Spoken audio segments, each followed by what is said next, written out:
हाँ सर वो दोस्तों आज हम पहुंचे हैं प्रेस क्लब में। यहाँ पर श्री नवनीत गुसाई जी द्वारा भारतीय कम्युनिस्ट पार्टी द्वारा एक प्रेस कॉन्फ्रेंस की जा रही है। आगे यहाँ पर सर हमारे साथ हैं, उनसे जानना चाहते हैं कौन कौन से मुद्दे अहम रहे। सर जिस तरह से आज आपका ये अहम मुद्दा है 28 पार्षदों को आगे लाने के लिए बीजेपी और कांग्रेस के खिलाफ आप लड़ रहे हैं, तो क्या कहना चाहेंगे इस बारे? आज हमारी प्रेस वार्ता थी देहरादून में जो पार्षद लड़ रहे हैं 28 पार्षदों को हमारा एक बना है जिसमें सीपीआई, सीपीआईएम, सीपीआईएमएलए और राष्ट्रीय उत्थान पार्टी है, उत्तराखंड क्रांति दल है, आज़ाद समाज पार्टी है, भीम आर्मी, उत्तराखंड आंदोलनकारी परिषद और पीपल फोरम, ये लोग हमने मिलके एक फ्रंट बनाया है पार्षदों में, जिसमें 28 पार्षद हमारे यहाँ देहरादून में लड़ रहे हैं। सर ये जो आपके 28 पार्षद लड़ रहे हैं ये पूरे उत्तराखंड के अंदर है या फिर देहरादून के? सिर्फ देहरादून में। देहरादून में। तो सर इससे क्या बेनिफिट होगा आपको, इतना आगे जैसे आप बढ़ रहे हैं और पार्षदों को अलग अलग लड़ा रहे हैं, तो आपकी पार्टी में क्या होगा? इसमें हमने हमारी राष्ट्रीय उत्थान पार्टी और कम्युनिस्ट पार्टी वगैरह ने हमने सबको इकट्ठा करा है, जो हमारे वोट हैं, जिससे हमारे वोट डिवाइड ना हो, आपस में हम भिड़े नहीं, क्योंकि हम छोटी छोटी पार्टियां हैं और हमारे ज़्यादा से ज़्यादा पार्षद अगर आ जाएंगे तो पूरे उत्तराखंड में एक संदेश जाएगा कि इनके पढ़े, इनके साथ जुड़ो और ये लोग काम करने वाले लोग हैं और इनके साथ ही रह के हैं। और हमारे यूकेडी वाले भी हैं और सुरेश कुमार भी हैं, विद्या विहार से लड़ रहे हैं, और रामपाल जी हैं, चिंतन सिकुलानी जी, हम सब आंदोलनकारी भी हैं और अपनी राष्ट्रीय उत्थान पार्टी से भी हैं और हम चाहते हैं कि हमारा वोट डिवाइड ना हो। जी सर आपसे जानना चाहेंगे आपकी पार्टी जो पार्षद उतार रही है तो कौन कौन से मुद्दे अहम लेकर आगे पार्टी काम करेगी, थोड़ा सा आप बताना चाहेंगे?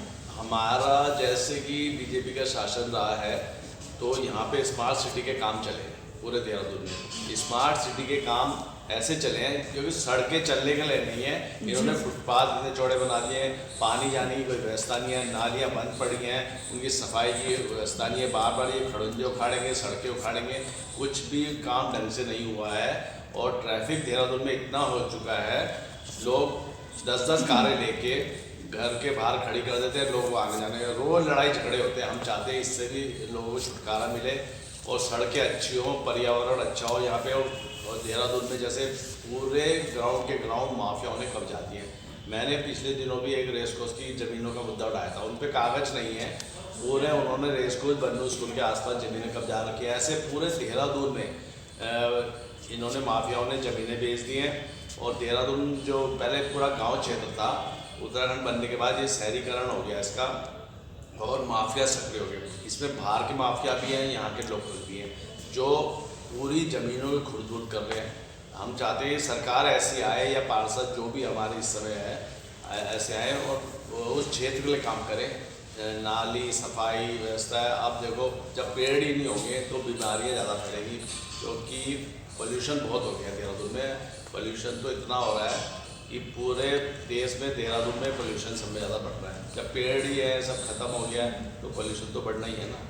सर आप एक समाज सेवी भी है और आंदोलनकारी भी है, आपका चेहरा मेयर के लिए भी आगे आ सकता था कहने में आता है, तो क्यों फिर आपने अलग पार्टी को? तो मैं ये चाहता हूँ कि हम लोग सब मिल के लड़ें, क्योंकि हमारा वोट अभी फ़िलहाल लोगों का झुकाव कांग्रेस और बीजेपी की तरफ से इसलिए है कि वो झूठी पार्टियाँ झूठ बोलती है।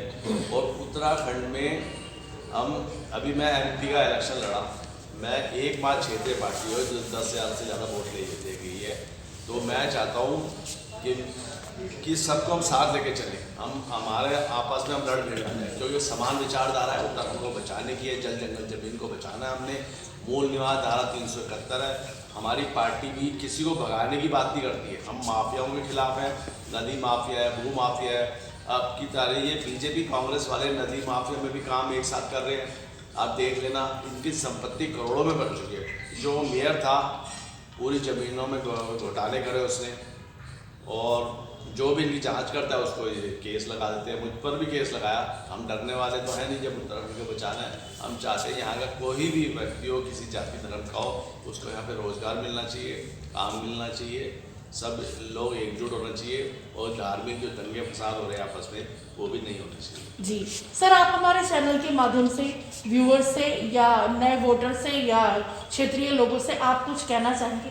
मैं तो उत्तराखंड की क्या जनता व देहरादून खासकर जनता से अपील करना चाहता हूँ, ये राजधानी होने के नाते सभी लोगों को बोलना चाहता हूँ कि हमारा जो मोर्चा बना है सभी पार्टियों का, क्षेत्रीय पार्टियों का व राष्ट्रीय पार्टियों का एकजुट होकर इन्हीं पार्षदों को वोट दें जो हमारे 28 लड़ रहे हैं और भी हमारे साथ संपर्क कर रहे हैं कि हम आपके मोर्चा में आना चाहते हैं, उनका भी हम स्वागत करेंगे अपने और ज़्यादा से ज़्यादा उनको वोट। Thank you sir.